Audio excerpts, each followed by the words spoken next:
من أعظم أسباب ما تجعلك دائما سعيد مهما كانت المواقف اللي تواجهك، إنك تفعل كلمة لعله خير. هذه خيرة. لماذا؟ لأن أي سبب يصير معك، أمر معين، موقف، سواء محزن أو مفرح أو مؤلم أو أيا كان، ترى خير، بالفعل خير، لأنه هو اختيار الله عز وجل لك. لذلك كل ما يصبح لك موقف قل لعله خير. في تلك اللحظات أنت تطمئن، لعله خير، لأن الموقف هذا الذي اختاره هو الله وقدر عليك هو الله. طيب من هو الله؟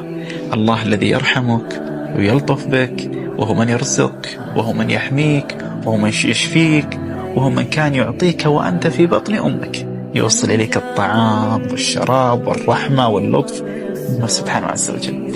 فلذلك فعل في حياتك، في كل مواقف حياتك، لعل خير، لعل خير بتكون